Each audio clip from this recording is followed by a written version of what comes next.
So I can't tell you how delighted I am to introduce really a very long time and a very good friend, Ehud Olmert.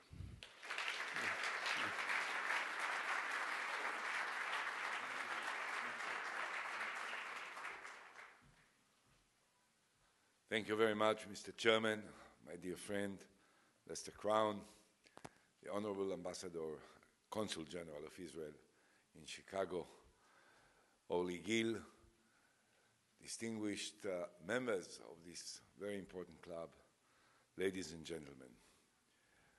I want to make, I normally don't do it, and Lester is a very good friend of mine. Just a slight correction. I actually offered the Palestinians everything that they said for the last 44 years that they want, with a slight adjustment or modification, which is really insignificant, I think, substantially, and that is that I propose to them a territorial solution on the basis of the 67 borders. Exactly as later President Obama said that he suggests that will be the framework of the solution. And therefore, I was somewhat surprised to find out when I came here that this demonstration is made of Palestinians who are protesting against me. I thought that this was a demonstration in my favor. That all these Palestinians came and said, there is an Israeli guy who offered us everything that we wanted for so many years. We want to thank him. We want to hug him. But when I see my security details somewhat nervous, I said, maybe, okay, we'll go from the side. But I didn't want to embarrass the Palestinians. I wanted to emphasize this point because I really think that it is still, even though it's not yet now on the top priority on the agenda of the Middle East, it is the most important issue for Israel, and this is something that we have to make every possible effort to continue to deal with. And I am not certain that I share the opinion of some who think that at this time there is not a chance for an agreement between us and the Palestinians, and therefore we have to leave it aside for as long as it will take. The reason is that I firmly believe that, and I'm speaking for the Israeli side, I'm not speaking for the Palestinian side. I think it's important for them, but they may have different ideas. For the state of Israel, for the future of Israel, we need an agreement as soon as we can get it that will be based on the idea, on the concept of two states, a Palestinian state and the state of Israel, and that it will have borders that will be recognized by the international community, by the United Nations, by all the international bodies. They will be clear. Where is the Palestinian state? Where is the state of Israel? And from then we can move on. I heard that one of the requirements, which I don't think is necessary, is that the Palestinians will declare officially as a preliminary step towards negotiations that they will recognize Israel as a Jewish state. I don't buy that they will do it if they want to do it. I don't think that this prerequisite is of any significance if we reach an agreement on that basis. where we separate from the Palestinians, because if we will separate from the Palestinians and there will be a Palestinian state and there will be a state of Israel, it will be a Jewish state, because it will consist of 85% Jews, and it will be a Jewish state. No one will have to recognize it as a Jewish state. No one will have to make a statement that this is a Jewish state. It will by nature be a Jewish state. And the same goes for the Palestinians, and this is very important. One of the main ingredients of any future agreement between us and the Palestinians is the solution of what is known as the refugee problem. And it has been hanging over us and them for generations. And many of the Palestinians over the years demanded that the Palestinians will return back to where they lived originally, which is within the State of Israel pre-67. Now, obviously, if all the descendants of the original residents will be allowed to come back, and they will choose to come back, one thing is certain, that there will not be a Jewish state. Therefore, this is not an acceptable solution to anyone. Now, practically, for all of the Palestinians, the idea of a Palestinian state is to have a state where all the Palestinians will live in. And therefore, the natural place of return for the Palestinians that want to come back to live with the Palestinians is where the Palestinian state will be, which is in Gaza and in the West Bank. I must say that one of the most powerful arguments about this was argued by the former Secretary of State of the United States, Condi Rice, when we were negotiating with the Palestinians, and she came quite often, and she was visiting with me. She went to see Abu Mazen. She came back.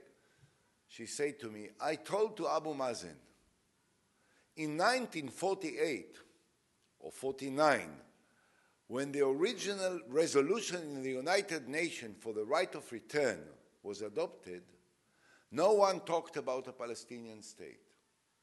So when there was this dispute, what can we do with the Palestinians that left their homes because of the war with Israel? The inevitable direction for a solution was to bring them back to the State of Israel. But now the whole idea of creating a Palestinian state is for the Palestinians to have a place to come to and to live there in order to avoid this otherwise deadly conflict when all of the Palestinians will want to go back to live in the State of Israel. But this is one aspect of the overall solution that we think ought to be negotiated, agreed upon, and implemented. From day one of my prime ministership, I made it clear that this is the primary goal of my government. I thought then, I never changed my mind, that there is nothing more significant, more important, and more crucial for the State of Israel, for the future of the State of Israel, than establishing a Palestinian state within the framework of an agreement between Israel and the Palestinians, which will be based more or less on the 67 borders, with swaps of territories, so that in some centers where there is now a concentration of a Jewish population in the territories, as a result of the fact that for 42 years right, wrong, good, bad, we are to be blamed, they are to be blamed, doesn't matter. There was not a solution. A reality was created, and now we have to try and find an appropriate solution that will be practical. And it will be almost impossible to move 250,000 Jews from every bit of territory in the West Bank. So the idea was that we will swap territories but maintain the same size territory for the Palestinians as they were supposed to have according to the 67 lines. And on the first meeting I had with Abu Mazen, I told him that this is what I am prepared to do. Now, it has become a famous story, so I can repeat it, that it wasn't easy to meet with Abu Mazen. Israelis are always blamed. We are always responsible. We are always guilty of not having agreements and negotiations, but the truth is somewhat more complex. I wanted to meet with Abu Mazen, and I sent him messages. And I knew him before, and we had good personal relations. I met with him in different occasions a few times in the past. But when I became prime minister, he always had an excuse why he can't make the agreement. We set few dates, didn't work. Finally, we set one date. It was towards the end of December 2006, at a very early stage in my government. And I sat with my staff and we said to ourselves, this time, no matter what, we force him to come and we'll maintain this meeting. We can't afford to postpone again, because if we'll postpone and postpone and postpone, at the end, nothing will come out of it.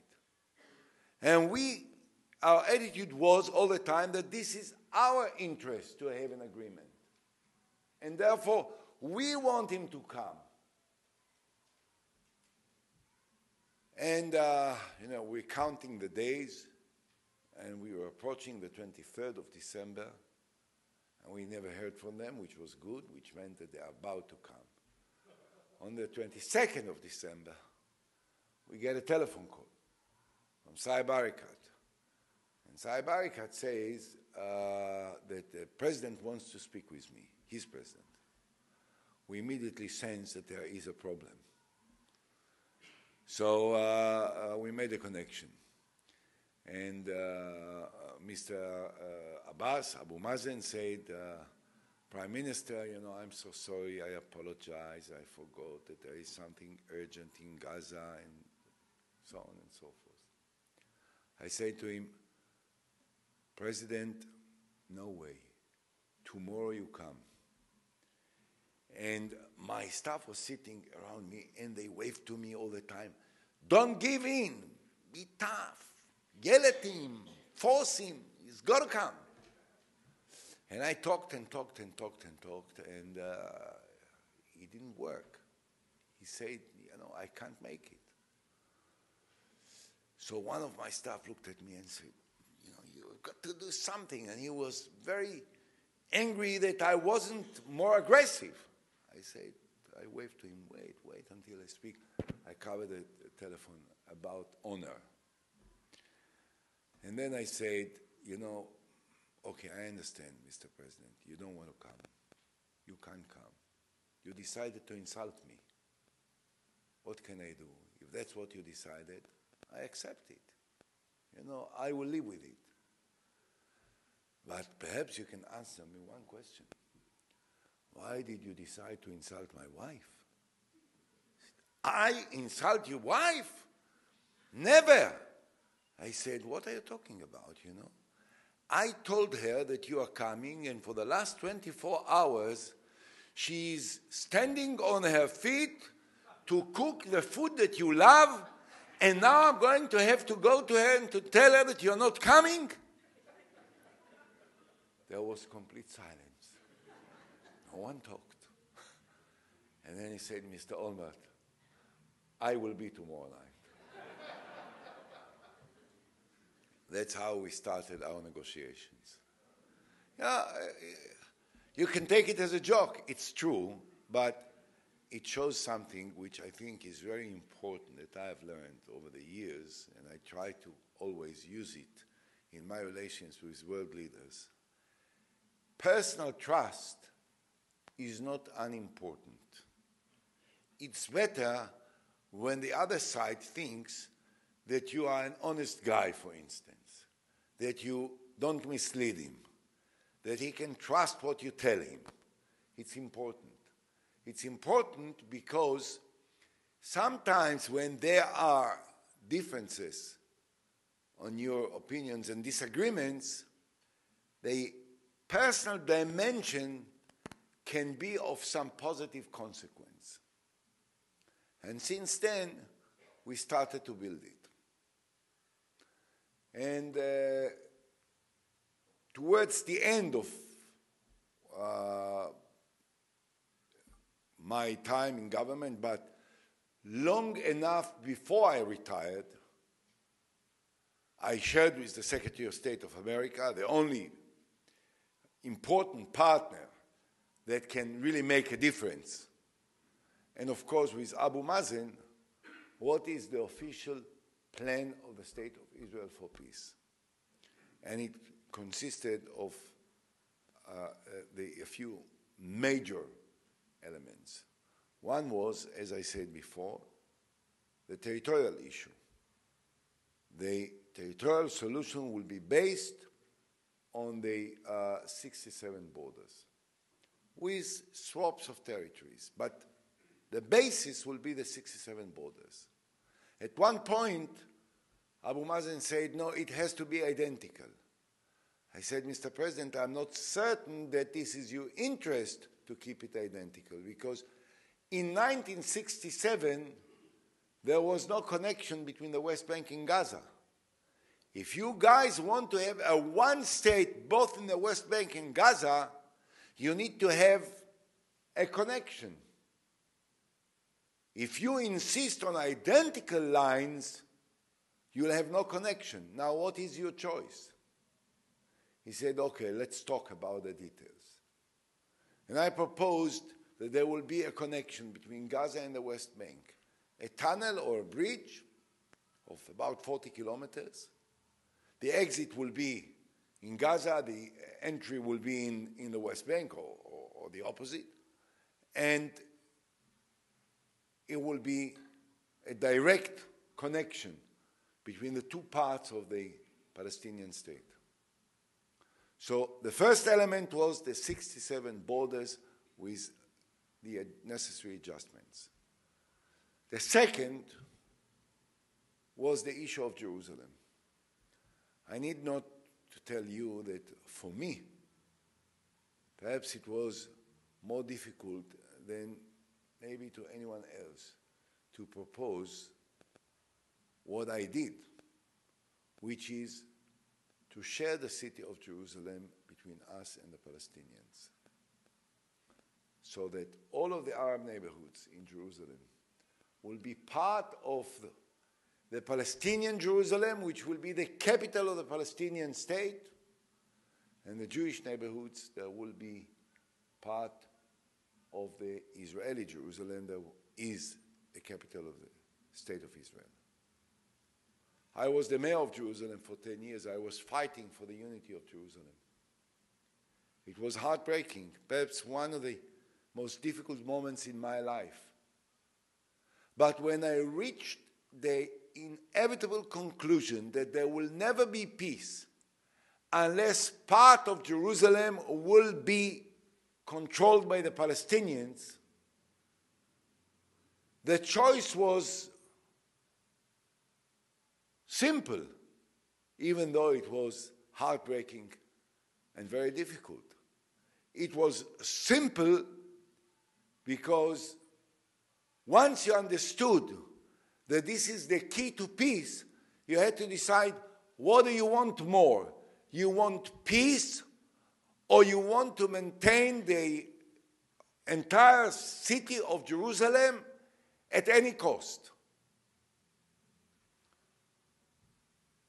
And as much as I love every part of Jerusalem, I thought that for the future of the state of Israel, peace is more important, even if certain parts of what was called the city of Jerusalem, because the truth is that in different times in history, the city limits may have been different. They were never identical throughout history. At some points, they included certain territories which in other parts of history they did not. So I thought that this is a reasonable, practical, however difficult and heartbreaking solution in order to satisfy what the Palestinians said since 1967, that one day they will establish the Palestinian state with Jerusalem as the capital.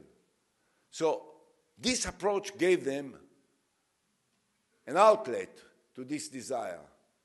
Part of Jerusalem, naturally, the non-Jewish part, will be the capital of the Palestinian state.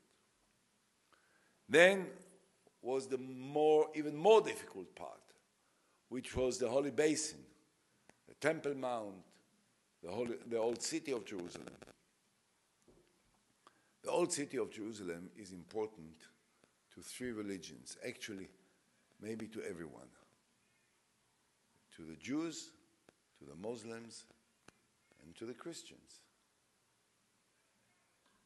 And what I proposed was that there will be no sovereignty of either the Palestinian state or the state of Israel, and that the entire Holy Basin, which was very accurately defined in the map that I showed Abu Mazen, will be administered by a group of 5 nations. The Saudis, which had historical connections to Jerusalem, Jordan, which also had historical connection to Jerusalem, the Palestinians, the State of Israel, and the United States of America, which also represents the Christian world that has serious interests in the holy city of Jerusalem. The Church of the Holy Sepulchre, perhaps the most important church in the Christian world, is in the old city of Jerusalem. Why would it be sovereign by the Jews? Why would it be sovereign by the Muslims? So what I propose is that there will be a body of 5 nations that represent all 3 religions, and that it will take charge of running the Holy Basin as a free city with access for all believers to all the holy places without any restrictions, with regulations that will be worked out amongst these 5 nations in an appropriate manner. The 4th element of this solution, of this proposal, was the refugee issue. I suggested to the Palestinians that we will accept the Arab Peace Initiative as the framework for the solution of the refugee problem, knowing in advance that only a small number of Palestinians will be admitted to Israel. I talked about 5,000, 10,000. We talked about a compensation fund for all those that suffered from the wars between Israel and the Arabs, including Jews, by the way, that were expelled from all of the Arab countries as a result of the confrontation between us and our neighbors. But that the framework for this solution will be the Arab Peace Initiative that was originally proposed by the former king of Saudi Arabia, King Fayed, and which has been reconfirmed and readopted by the Arab League of Nations in Beirut in 2002 and in Riyadh in 2007. I heard criticism by some people and some commentators over the years that Israel never addressed itself to the Arab Peace Initiative. This is not true. In two major occasions, one in Israel and one in the famous Annapolis Conference in the United States of America, in the presence of the President of the United States, the President of the Palestinian Authority, and more than 40 foreign ministers of all the Arab and Muslim states in the world. I pledged on behalf of the State of Israel that we will accept the Arab Peace Initiative as a framework for the solution of this aspect, this crucial aspect of the proposed agreement between us and the Palestinians. That was the basis of my proposal to Abu Mazen. Now, those amongst us who are against any further discussions with the Palestinians on that basis say that, what do you want? The Palestinians didn't respond to your proposal. This is true. But I keep getting messages from Abu Mazen all the time. He says in these messages, whenever you speak, and he hears every now and then about my statements, speeches, media interviews, that I refer to this, he says, don't forget to say that I never said no to your agreement. So now it's a matter of, how do you want to look at it? You want to be pessimistic? You immediately say, Abu Mazen ran away, never said yes to your proposal. If you want to be optimistic, and I all my life wanted to be optimistic, because you can't, can you be a prime minister of Israel if you are not an optimist? Tell me. I always said, it's true he didn't say yes, but he didn't say no. And when the Palestinians want to say no, they know how to say no. They said no several times, including in Camp David in 2000. When President Clinton was leaning on Yasser Arafat at that time and begged him, say yes to Barack, the former prime minister. And Yasser Arafat said no. This time they didn't say no. But this is not the argument. The argument is, do we believe that there can be an agreement, and are we prepared to continue and try every possible avenue that will ultimately re-establish the trust that was between him and me, that will lead ultimately to this agreement? I believe the time is running out for Israel. That's why I said at the beginning, I'm not speaking for the Palestinians. I don't know how some of them calculate their long-range interest of the Palestinians. I'm calculating the interest of the State of Israel. And I don't believe that we can hold these territories forever without granting the residents of these territories, the Palestinians, full equal rights as equal citizens in our country. Now, the almost inevitable outcome of this will be that in a matter of 10, 15, 20 years, there will be a majority of Palestinians. And the Jewish state, State of Israel as a Jewish state, will change its nature forever. There is only one alternative: to separate. To separate on a friendly basis. To separate on the basis of an agreement. To separate on the basis of compromise. And compromise is always painful, and it may be painful to the Palestinians. It is definitely painful for us Israelis, but this is inevitable, indispensable, and the sooner we make it and the sooner they make it, the better it is for both of us. I said at the beginning, I only speak for the Israeli side, so I can express my desire and hope and prayer that the Israeli government, well, obviously, as you can imagine, I may think of a better government, under a better leadership. But this is so obvious that I don't need to go on. I still hope that this government will ultimately come to grips with the urgency of this matter and will overcome the opposition. There is opposition amongst some of the parties, some of the members of parliament. There is opposition on the Palestinian side. Both leaderships have to overcome this opposition and make the next step forward that will change the life of Israel, of the Palestinians, of the Middle East, and I think much beyond the Middle East, of the whole world. There is one more point which I want to mention because I know that this is much on the agenda, and this is the issue of Iran.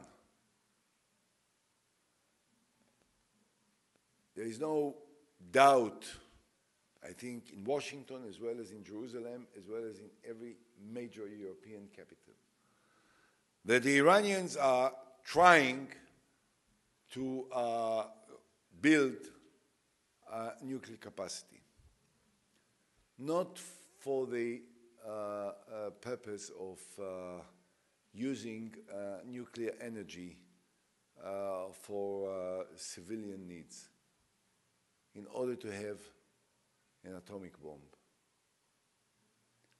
Now, there are Muslim countries with atomic bomb, at least one which is well known. This is Pakistan.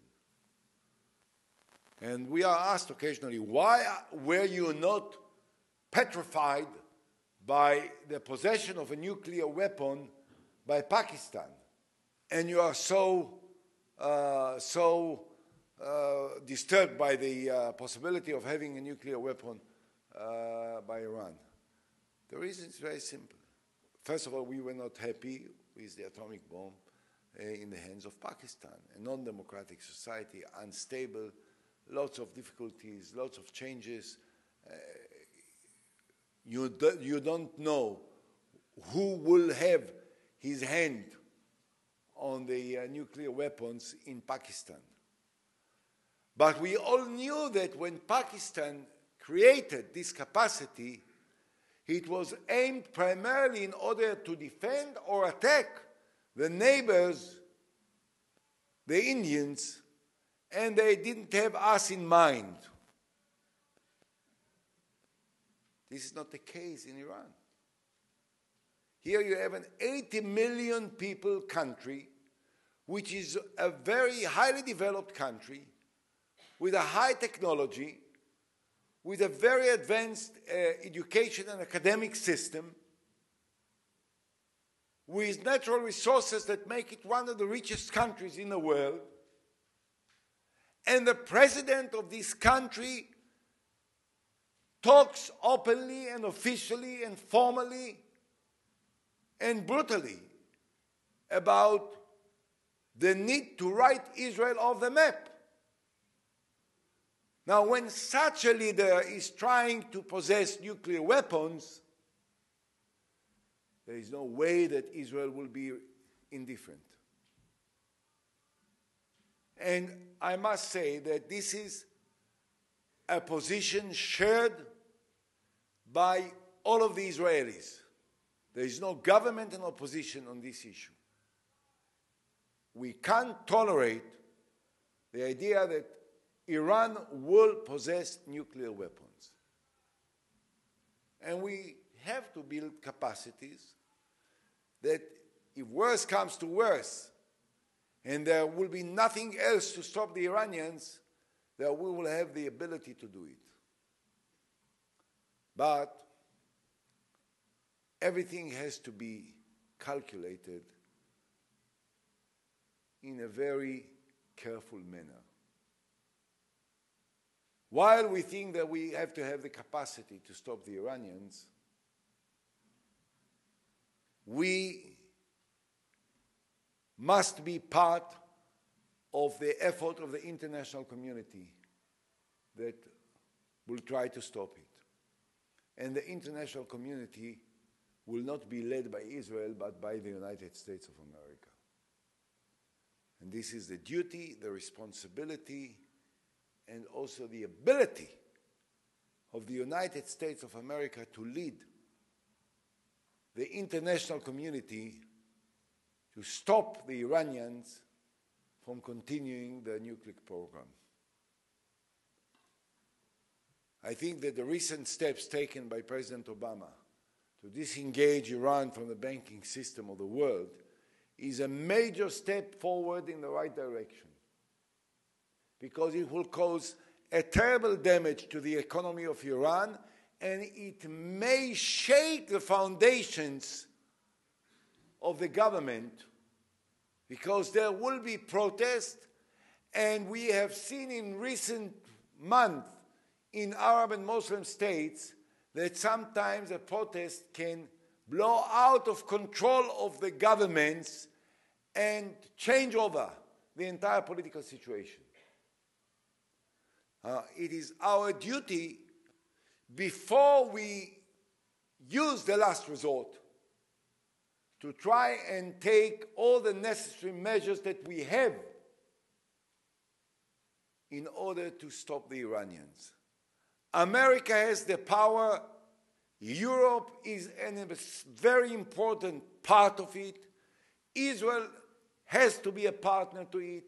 There is a very serious, fruitful, and effective cooperation, and it has to continue, and there is no room for anyone other than the United States of America to set the direction, to decide on the timetable, to decide on the measures, and to lead the other nations into the solution of this issue.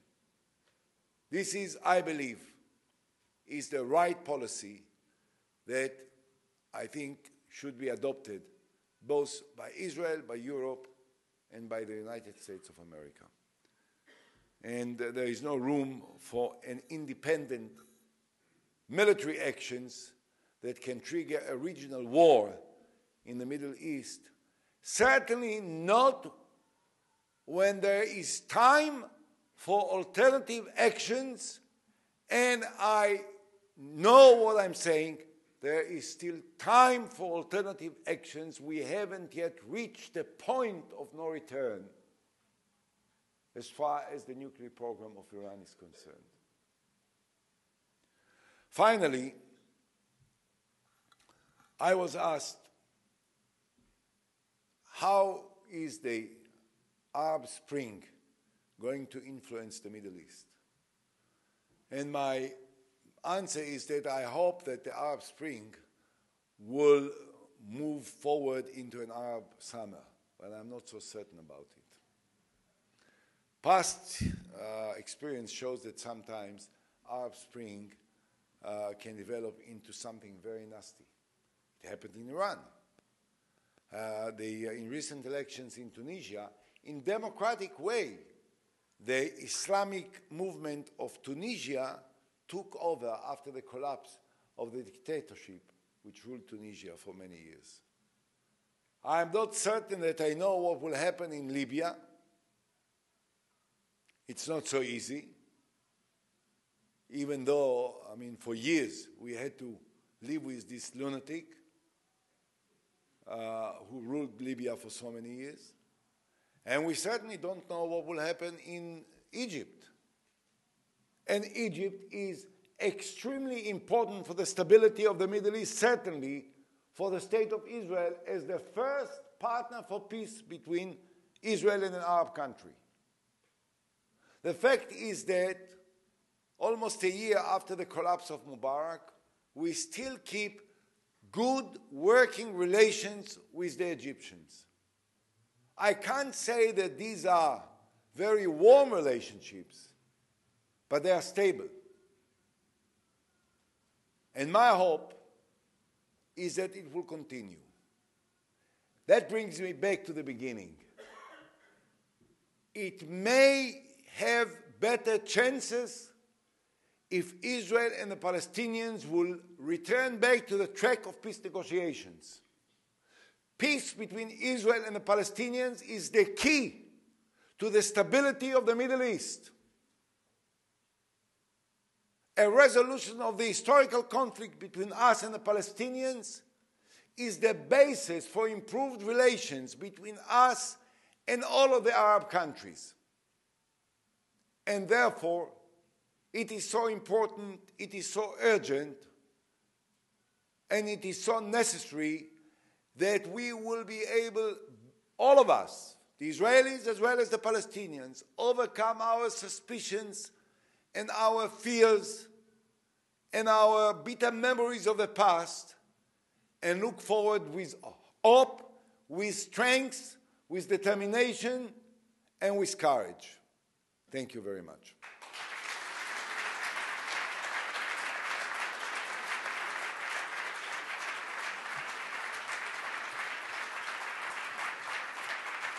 Thank you very much. Now we'd like to open it up to the audience for questions, please. Please wait to be called on and wait for a mic. Right here, Tal Uthman, please, in the fourth row. Oh, you hold it? Okay, thanks. Your Excellency, it's your opinions and your view is certainly one that would lead to a settlement between the Palestinians and the Israelis. And trust, as you mentioned, is a key factor. Unfortunately, it doesn't exist at this time. But I'd like to mention that I had visited with you 2 times. Once when you were mayor of Jerusalem, and I understood your hard position at that time, and also one in August of 2005, when you were deputy prime minister, and I believe on that day you also was appointed minister of finance, because the minister of finance at that time resigned. John Morose, who was the president of the East-West Institute, and I, you may not recognize me because at that time I had a full head of hair. But at that time we talked... Me too. But at that time, we presented an economic plan for development in the Palestinian areas. And you were very keen and very interested and stated that you wanted to see the Palestinian territories being successful, prosperous, and the people have jobs because that's the only road to peace. What we had indicated was the reason and what is needed at that time is access for shipments to flow through the borders. And unfortunately, the World Bank report for 2011 said that the economy of the Palestinian areas is worse than it was in 2010. And one of the reasons Tal, for that... could you please get to your question, if you don't mind, please? I'm going to that question right now. Yes. And the World Bank said the expansion of the... And I put it so I don't miss... Actually, Tal, could you just get to the question, please, because we've lots of other questions in the audience. Okay. The question is that the World Bank said that the situation is worse in 11 than in 10, and that's due primarily because lack of access for shipments to go through, and that Israel controls 60% of the West Bank, and they have not eased any of the restrictions. And the question then is, why hasn't the restrictions been eased more? Because there's less violence today. And secondly, how come 60% of the West Bank still being controlled when 10, 20, 30% could be for security, but 60% in effect leaves 40% for the Palestinians, and that one would think that would probably create more problems than solutions. Thank you. Well, sir, I think I remember that. I think I remember that meeting, and I remember that document. You know, in spite of the fact that you lost some of your hair, and I lost some of my hair. But what I wanted to say to you is, number one, by the way, according to the report of the World Bank, the economy of America in 2011 is worse than it was in 2010. So, and many other countries. So this in itself is not the crucial indication. There is no argument between us that a Palestinian economy needs to be improved and that we have to do everything in our power, and it's our interest to improve the Palestinian economy because the better off they are, the less bitter they are. The less bitter they are, the less extreme they are, the less terrorist they are. So it certainly is an important element. But this can't be instead of an agreement on the fundamental political issues. All this is important. When I was Prime Minister and I was Minister of Finance, I did everything in my power to help facilitate the improvement in the Palestinian economy. And we did a lot, by the way. And we're doing a lot. But this will never be instead of a fundamental agreement about the issues that I've outlined to you before. Now, why do we occupy still 60% of the West Bank? Because there is no agreement. Had there been an agreement, and I think I have already stated it here, my solution, I can speak for myself now, my solution is that Israel will pull out back to the 67 borders with the swaps of territories, the slight modifications. And then all of the territories will be under the control of the Palestinians. Still, by the way, they will not have free access to the sea because they don't have to. From the one hand, there is Jordan. From the other hand, there will be Israel. And they will have to find, as part of an agreement, all kinds of arrangements which we are prepared to make in order to help resolve the issues of the access, of the shipments, of everything, which can facilitate and improve the Palestinian economy. Next question up here, Mr. Avi Porat, please, in the second row.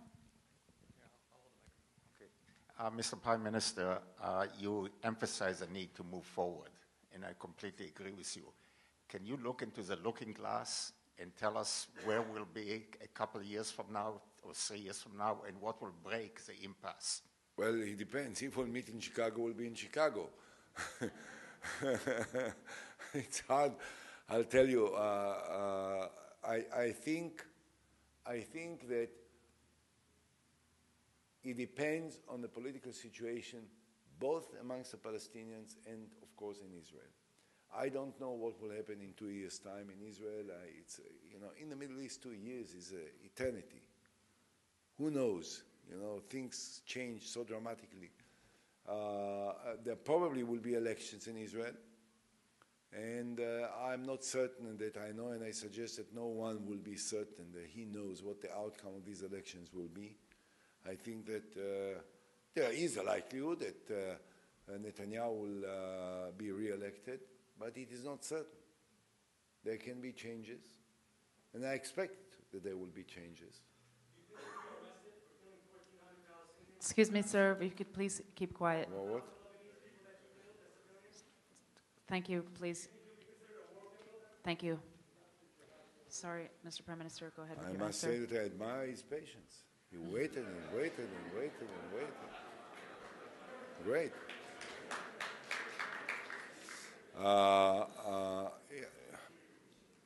I don't know to say to you, and I don't know to say to you whether Abu Mazen will agree to run for re-election, which is due also amongst the Palestinians.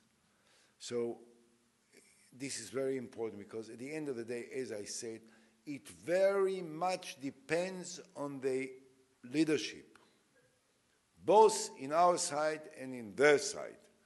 If the leadership of the Palestinians will be forthcoming and will be prepared to move forward in spite of the insecurities and difficulties that they may face, and they may face difficulties. It's not easy. I don't ignore the difficulties of the Palestinians. You looked there, I looked here, because I wanted to make sure.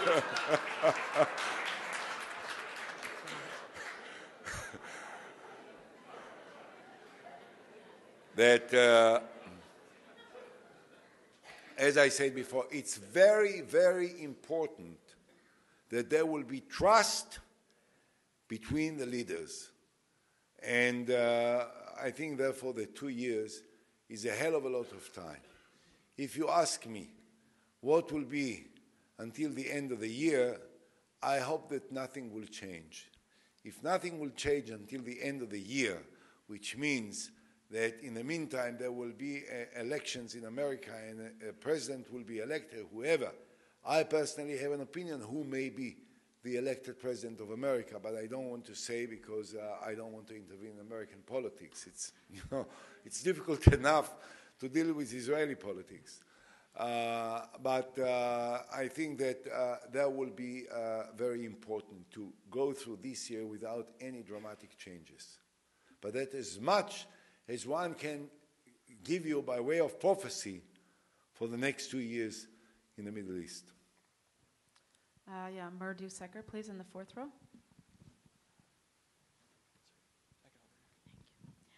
The scariest part right now is the political climate both in America and in the Middle East, where we cannot read what the Iranians are going to do and what Israel is going to do. So every day one wonders if somebody is going to overreact.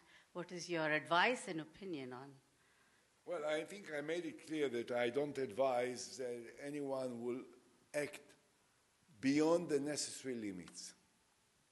That applies to Israel. That applies to the others. Whom did you, you say the Iranians? The elections and the posturing by the American candidates? I think that I have to say, look, when I was Prime Minister, the President of America was George W. Bush. I was very friendly with him, and I thought that he was a great friend of Israel. I worked very, very short time with President Obama before I retired. He just started in January of 2009. And I always say, which is very important, and this is something which is very important for supporters and opponents of Israel and of the President Obama to remember. George Bush was considered to be one of the greatest friends of Israel ever. And I think he was. And I liked him on a personal basis. We became very good friends. He supported a solution which was based on the same points that I made, more or less the same solution that I proposed. And every Jew say that he is the greatest friend. Now came President Obama. President Obama didn't even speak about Jerusalem, didn't even speak about the refugee issues, didn't even speak about the Holy Basin. He only said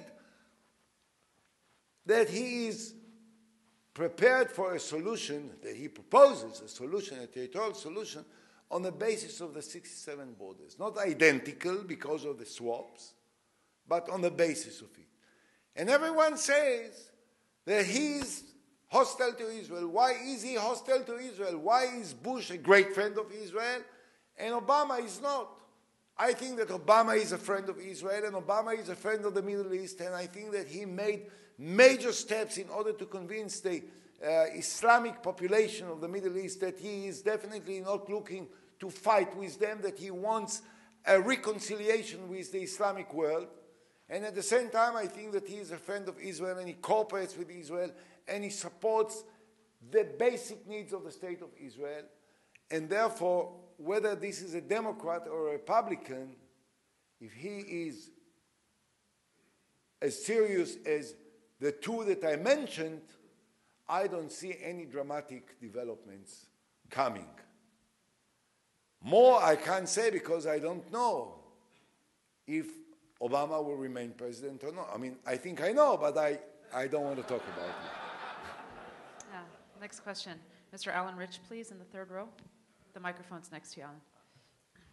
Thank you. We have met before also, but other than my mother, nobody claims I ever had a full head of hair. So, my question to you really... By the way, is there anyone here who didn't meet me before? I want to know.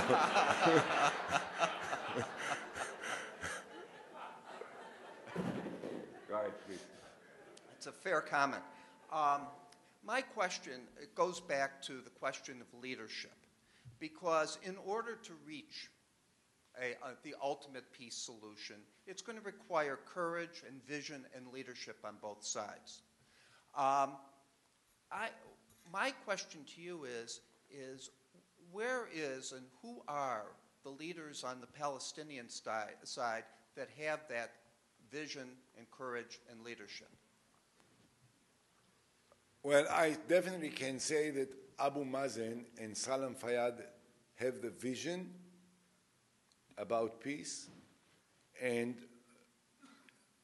I prefer not to go much further because I don't know, perhaps there is one or two sitting here who didn't meet with me before, and they held their patience up until now with great effort, and they will not like to hear from a former Israeli prime minister too many praises to a Palestinian that may destroy his reputation amongst the Palestinians.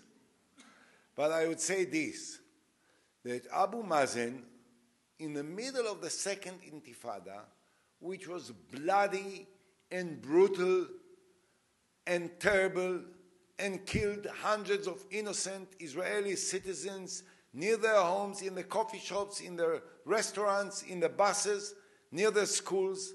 This was terrible. In the heat of that period, Abu Mazen stood up amongst the Palestinians and said to Yasser Arafat, I am against terror. I think that if someone has the guts to do that, he should be treated seriously.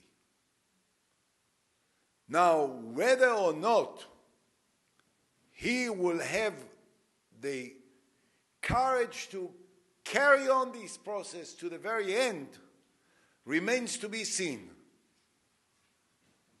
At the end of the day, it's true about everyone. It's true about the Israeli side. It's true about the Palestinian side. Why do we ask about the Palestinians? At the present time, one can ask an equal question about the leadership of Israel. Is the Prime Minister of Israel prepared to go to the very end, knowing what can be the parameters of a peace agreement? When one says that he is for a two-state solution, where exactly will be the Palestinian state, if not in the territories which are now occupied by Israel? So if one says that he is in favor of such a solution, then he must mean that he needs to pull out from these territories. Now, whether it would be 94%, 95%, 93% is a matter of negotiations. But he has got to be able to carry on with this thought to the very end. The question is legitimate to both sides. I can identify Israelis. My question is identifying Palestinians. I can also identify Israeli. I don't know if Israelis. But I'm not sure that they are in the government now. Thank you. Dr. Ahmed Abdel Salam here, please, in the third row. Thank you. Good evening, Your Honor. Gas is around $5 in Chicago today, and the economic recovery, by all accounts in the U.S., is very fragile and early. U.S. and Israel share a special relationship. Makes a decision. The Israeli government. Number one, there are good relations between Israel and America, and there are good relations between the people of America and the people of Israel because of shared values, because of the common belief in democracy, in the fundamental human values which characterize the nature of Israel and, of course, the nature of America. This is very important. This is not only a friendship between Israel and a particular president who may be a Democrat or a Republican. It's been with Republicans, with Democrats, with all of them for generations, and for good reasons. Now, I think I said it in the most explicit manner, that I'm in favor of a coordinated response by the democratic world, by the Western world, to the Iranian threat. And I said that the one that should lead it is America. Now, if this will not be respected, I can imagine that such a controversy may affect the relationships. But why to try and analyze that which I hope will not happen, rather than to say that I hope that this exchange between the Israeli leadership and the American leadership is legitimate. You can have sometimes differences, And when you have these differences, you need, as friends, you need to talk about it. In as long as at the end you act together. And my advice to my government is to act together with this American administration, which has manifested its commitment to stop the Iranians from developing their nuclear weapons. And I hope we will do it. Yeah, one more quick question, please, from Mr. Mark Whitehead here, please. Thank you, Mr. Prime Minister. Could you explain to me why the Israeli government hasn't just said yes to the Arab Peace Initiative over the last 10 years, particularly when it agrees with everything you've said today, and over the vast majority of the Israelis and the vast majority of Jews in America support those terms? First of all, I have to be careful. I'm not certain that the vast majority of Jews and Americans are familiar with the Arab Peace Initiative. They know what is the Arab Peace Initiative. They know the details of the Arab Peace Initiative. They know the development of the Arab Peace Initiatives. Let's not be too optimistic. Okay? Just to give you very briefly, the Arab Peace Initiative is the creation of an American Jew. Did you know that? Yes. Tom Friedman was sitting with King Fayed, or King Abdallah, I'm sorry, in his palace in Riyadh. And he said to him, you know, why don't you do this, why don't you do that? And he made up a whole shtick, as we say, you know, what needs to be done. And the king says to him, you know, Mr. Friedman, is it possible that you were looking into the shelves of my desk? Because I have a similar plan ready.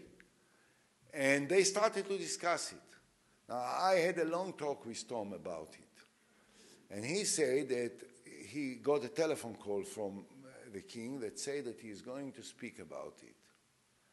And Tom said, I went back to Riyadh, and since he doesn't speak Arabic, he said, I wanted to see not what the media in Saudi Arabia will say, but what he will say in Arabic to his own people, because that will be the test of whether he is serious about it or not. And he said in his speech that which Tom Friedman waited for. And then he wrote this famous article telling the background of it. But there was, until then, and at that time, he was not presented as the Arab or the Saudis' peace plan. It was some ideas that were contemplated by the king of Saudi Arabia. In February of 2002, it was adopted by the Arab League of Nations in Beirut. And I think in March of 2007, it was adopted again in Riyadh. And I think I said here that the State of Israel announced, I announced officially and publicly, once, if you want to know, in the Saban Forum in Israel, in the presence of Condoleezza Rice, the Secretary of State of the United States, and Tony Blair, the former Prime Minister of Great Britain, and the emissary of the quartet to the Middle East, and in the presence of maybe 10 or 15 congressmen, including at that time the chairman of the Foreign Relations Committee of the House, Mr. Howard Berman. And I said, we are prepared to accept the Arab Peace Initiative, the framework for peace between Israel and the Palestinians. And then I went to Annapolis. And this was not in a closed doors meeting. It was in front of the whole world, with George W. Bush on my right-hand side, with Abu Mazen on my left-hand side, with all of the Arab foreign ministers, and many more, and the Secretary General of the United Nations, and who not. And I say it again, we are prepared to accept the Arab Peace Initiative, the framework for the discussions with the Palestinians. Now, you can go to the website of Annapolis, and you will find it. So, look, I did not refrain from saying one or two words of disagreement with my own government here. But Israel is not guilty of everything. And I think it will be a mistake to always, you know, to have this drive to always find where Israel was wrong. The Palestinians made unlimited number of mistakes, including the mistake that Abu Mazen made in 2008, when I proposed to him a plan which was based on all the principles that the Palestinians spelled out for 4 generations. He didn't say yes. Now, it's true he didn't say no, but he didn't say yes. And I told him, Abu Mazen, this is an opportunity which will disappear, because the next government of Israel may not be the same as mine. And now you have an opportunity. We can change the world. Come, go ahead with me. Let's do it. It's important. It will change the life of our people. This is why we are in our positions to do it. I don't blame him. I think, as I said, that he is an honest person, that he wants peace, and that he is a Palestinian patriot, and he looks at it from a Palestinian point of view, unfortunately, by the way, not from an Israeli point of view. What can I do? But the fact is that he didn't say yes at that time, which is regrettable. So not everything was an Israeli mistake. We said in front of the whole world that we are prepared to refer to the Arab Peace Initiative as a framework for these negotiations. And I think there is no mistake about it amongst all the parties involved. Ladies and gentlemen, please join me in thanking the speaker. Thank you very much.